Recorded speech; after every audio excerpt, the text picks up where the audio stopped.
अकारण मृत्यु अगर नागरिकों की हो जाए तो वहाँ की सरकार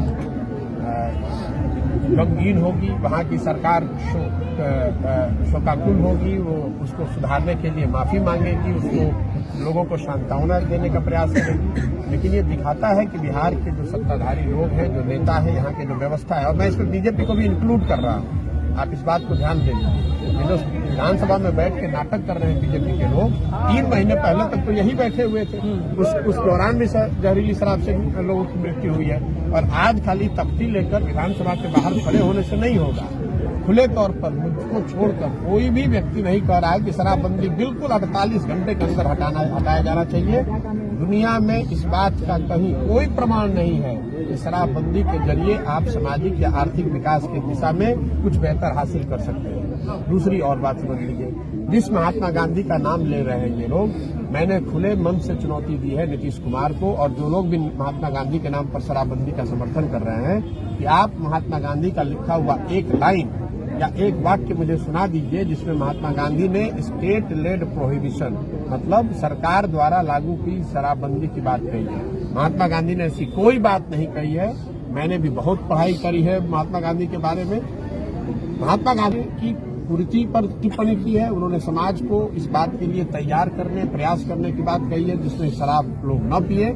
लेकिन महात्मा गांधी ने ये नहीं कहा कि आप कानून बनाकर देश में शराबबंदी लागू कर दें। अगर महात्मा गांधी ये चाहते तो जब देश आजाद हुआ तो उसी समय संविधान में लिख दिया गया होता कि पूरे देश में आप शराबबंदी लागू कर दें। और अगर 1 मिनट को आप मान भी लें कि शराबबंदी ठीक है, तो बिहार में शराबबंदी है कहाँ?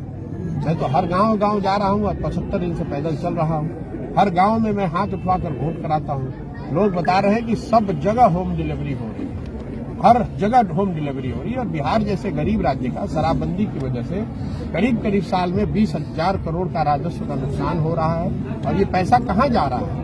ये पैसा जा रहा है शराब माफिया के पास, पुलिस कर्मियों के पास, प्रशासन में भ्रष्ट एलिमेंट्स के पास।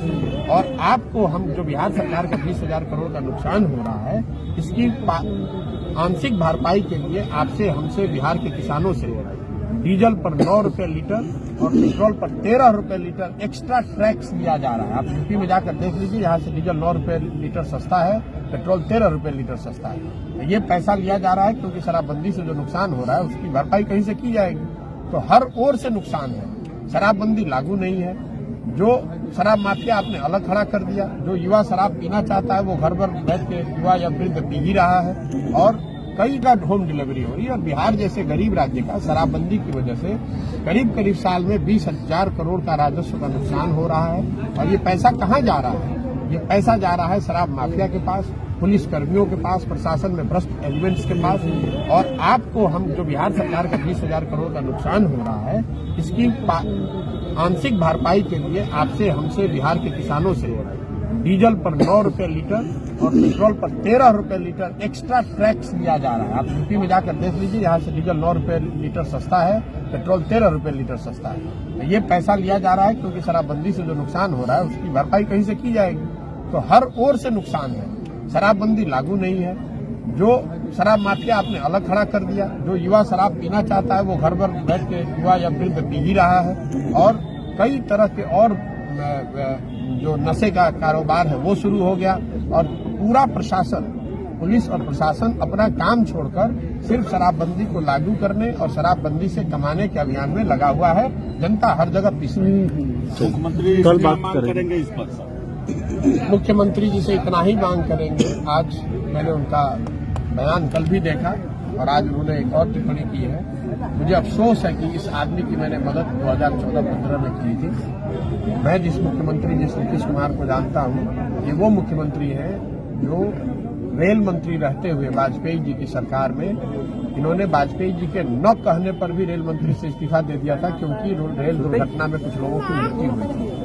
वही नीतीश कुमार आज कोरोना में हजारों लोग मर गए, लाखों लड़के बिहार के पैदल चल के इतने कष्ट में रहे और ये आदमी अपने बंगले से बाहर नहीं निकले। इन्होंने कोई जिम्मेवारी, कोई जवाबदेही नहीं दी। वही नीतीश कुमार आज अकारण गरीब लोगों की 50 लोगों की मृत्यु हुई है और हंस रहे हैं, ये कह रहे हैं कि जो पिएगा वो मरेगा।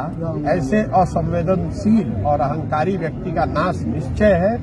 मतलब कोई आज तक दुनिया में कोई उदाहरण नहीं है कि आपके अपने राज्य के 50 लोग मर गए, अगर अपनी गलती से भी मर गए तो भी आप राज्य के मुखिया होने के नाते उनके लिए संवेदना के शब्द व्यक्त करने के बजाय आप उनको इस तरह के अगर वाक्य कह रहे हैं तो मानव मुख्यमंत्री होना छोड़ दीजिए, एज ए ह्यूमन बीइंग मानवता के नाम पर जो आप ये एक तरह से बहुत बड़ा धब्बा है, ये नहीं करना चाहिए। उनको ऐसी बात नहीं कहनी चाहिए थी। और मैं ये सिर्फ इतना ही दिखाता है कि नीतीश कुमार उम्र के इस पड़ाव पर झुंझलाए हुए हैं, सामाजिक और राजनीतिक तौर पर अकेले पड़ गए हैं और उसी झुंझलाहट में अब उनको समझ में नहीं आ रहा